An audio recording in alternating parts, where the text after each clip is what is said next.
Forever you with love, your daughters. Brianna, we will now have our granddaughter, Brianna, when I think of my grandmother. I'm going to limit you to 20 minutes.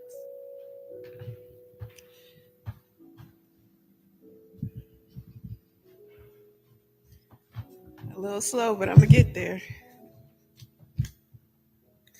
Okay. I called her Mama. Two things my mama loved was her family and vacation.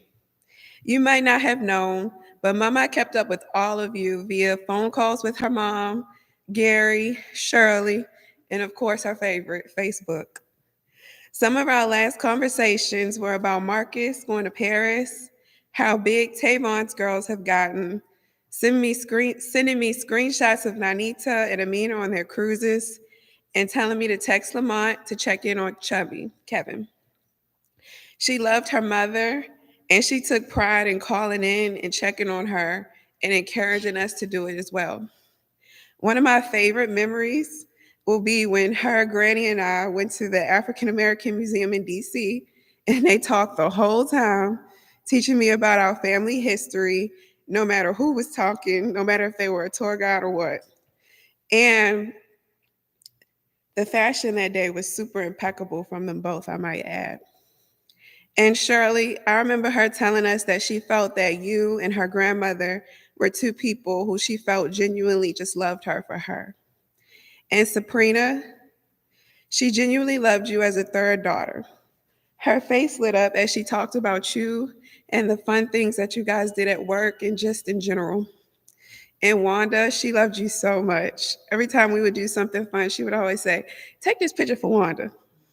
Plus, it was always fun watching her buy the knockoff version of what the kids at your church asked for Christmas and swearing it's the same thing.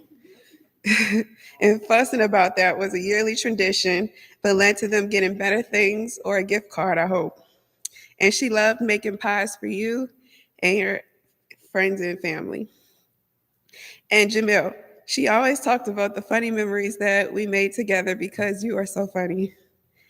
And I don't think Saeed's here, but she always spoke about how she admired his manhood and how helpful he is.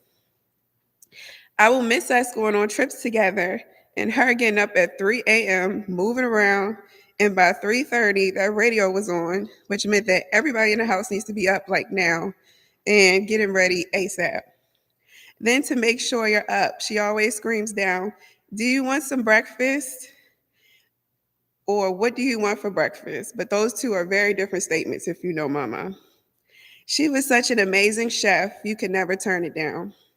And if it wasn't a trip day, we were up at 9 to do the movies in the mall and then a restaurant, preferably a new one.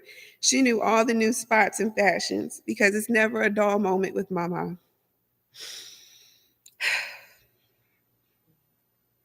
When I was unpacking things for my new house, I realized how much stuff we bought at the mall together on random mall runs and just preparing for trips or just to wear to new restaurants.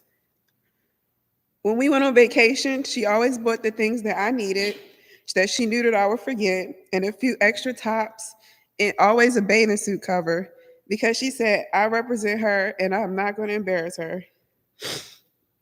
We fussed about it, but I understood, and I will forever be her representation.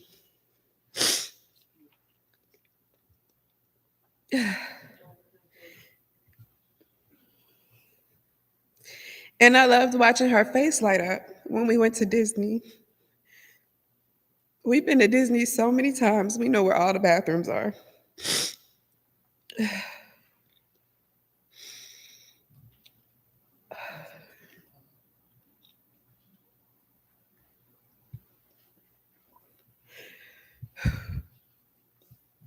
It's not me, it's the baby. We watched our favorite Disney vloggers at home to find new restaurants to try in Disney when we went, and then we would rate it ourselves because that was our thing. Then we would send each other TikToks suggesting new trips. I also loved watching her spirit filled with joy When her and I took our annual trip to Chicago or Detroit to Savers Day to see Minister Farrakhan speak, she loved him so much. She fell asleep listening to him almost every night.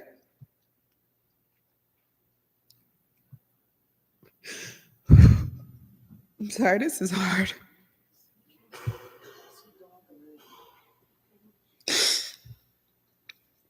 And she read Elijah Muhammad's books religiously. She was reading The Fall of America right now.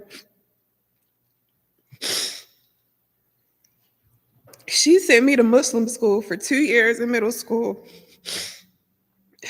I was so mad at first, but when I look back on it,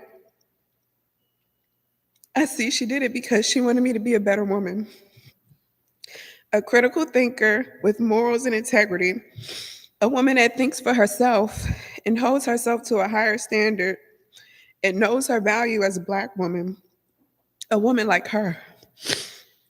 When I was little, she taught me how to pray in Arabic and in English. And when I got older, she taught me to take the minister's word seriously. And she drilled in us to never depend on nobody, especially no man, and the importance of independence, AKA doing for self, what she would call it. She absolutely loved the Black community. No matter how many times they burnt her, she always forgave them and booked another one because she made a conscious effort to understand the mentality that led to the decision making. I remember once she went to the mall with Billy and Fatima, and she saw some girls arguing, and it seemed like it could get intense. And she intervened and de escalated the situation. Now, we fussed about that because she could have got hurt, but she said to me she felt like it was the right thing to do at the time, and she couldn't help but try to save that sister. She had a heart of gold. Not to mention, she was the first Black woman at her job with the federal government to file a discrimination lawsuit and win. They put her through hell and back for it, but because of her, her job had to hire more African Americans and give the deserving ones promotions that came after her. She was the epitome of strength, and she made sure her daughters and grandchildren never forgot the story so that we can draw strength from it too. We enjoy sharing stories about how me and her daughter stood tall in similar situations. I aspired to be like her, and she would be so proud. We spent a lot of time together. I spent the night with her every Friday since I was born until I ended up living with her off and on in high school. Everything she did was with love. I remember when I was little, we used to go to the mall and try on hats and sing that Bag Lady song by Erykah Badu and have so much fun. I only wanted her to push my stroller because she did it so lovingly. And she was ride or die too. When I lived with her, she might talk about my mistakes to Fatima and everybody else because, she let her call and gossip, but never to my mom unless it's beyond serious. She always had my back. I'm going to get fussed out, but I know she's going to come through. All of my milestones, she played a huge part, from putting me in driving school and finding someone to go on the road with me professionally because she was too scared to ride in the car with me until recently, but she still had reservations. Before she bought me my first car, she was tired of me calling her asking for me to pick her up. For her to pick me up. It got to the point where I would call her and ask her, and she would just hang up on me. But my friends and I knew she was going to come and invite us back to her home for a great meal. She was always there from my high school graduation to me attending Clark Atlanta University, where she helped pay my tuition, to me buying my second car on my own. And I'm indecisive, so my mom and her would have to fuss me out every time I made a big decision. When I get too stubborn, my mom always says, let me call a big dog, which is mama. She always knew how to talk me into doing what's best for me. Those, when it would get too thick, she would always say, do it for me, do it for your mama. Those words will forever live in my heart. The same situation happened when I bought my first home. She had never been so proud of me.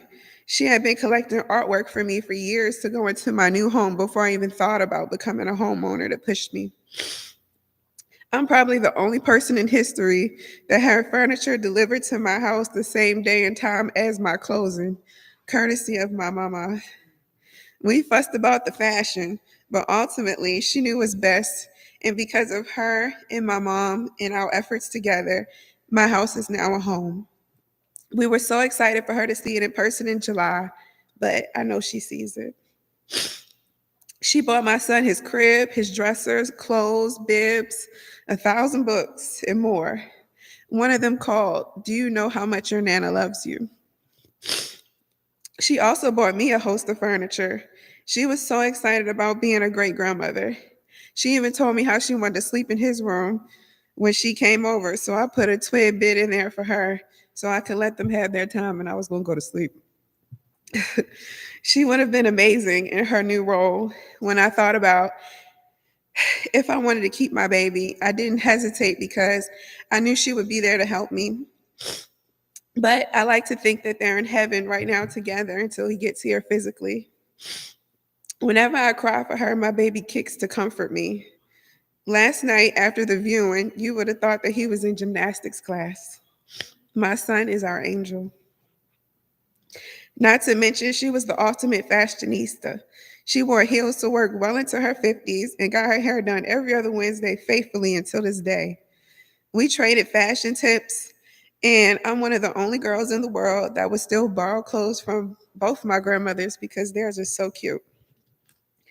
My last time seeing her in person, we had just got off the Royal Caribbean cruise in February, and she treated us all to dinner at Disney Springs before we parted ways at the airport. I cried when I left her because I said, "This is your last time seeing me alone. The next time you'll see me, I'll be a mom." And I cried as I hugged her, and she said, "Oh, yeah, I can't wait to meet my great grandson," and smiled. It was such a beautiful moment. I'll never forget it. We had already planned on taking him on trips. She was one of my best friends. All of my friends know her and how much fun we had together.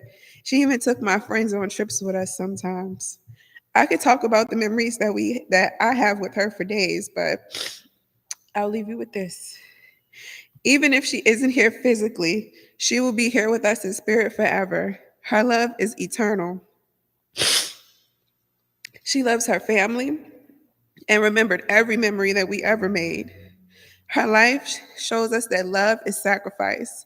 And she sacrificed so much to make sure that we're in a good position because she remembered when she wasn't, and she wouldn't wish that on nobody. Every time we give to a loved one or do for our community, we are honoring my mama. We we honor mama when we don't harbor on negative things. Mama was the queen of acknowledging negative things and moving on. I remember once we got into an accident on Orlando that nearly killed all of us.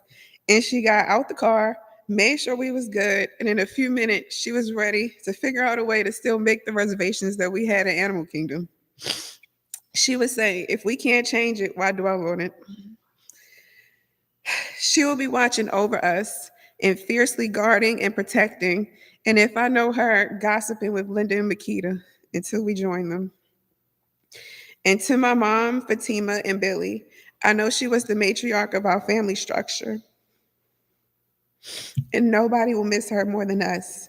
But now is the time that we have to lean on each other more than ever because we all have a bunch of different personality traits from her. And through us together, her spirit will forever live. And Amaru, I still feel like I have so much to learn from her. Lord knows I still needed to learn how to cook. And I'm often going to wonder what you would have done in certain situations as a new mom. I still feel like I needed her, but I can't trump God. And like she would always say, Allah makes no mistakes. But this is one of the situations where we have to trust God, even when we don't fully understand his plan. I had one of the best grandmothers to ever exist, and I already miss her every day.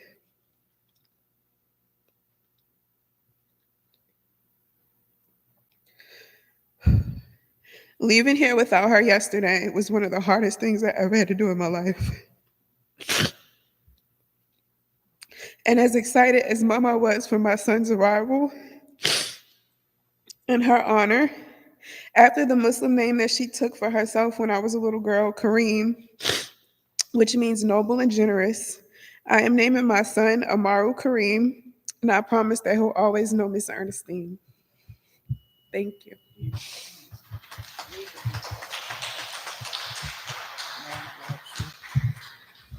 Oh,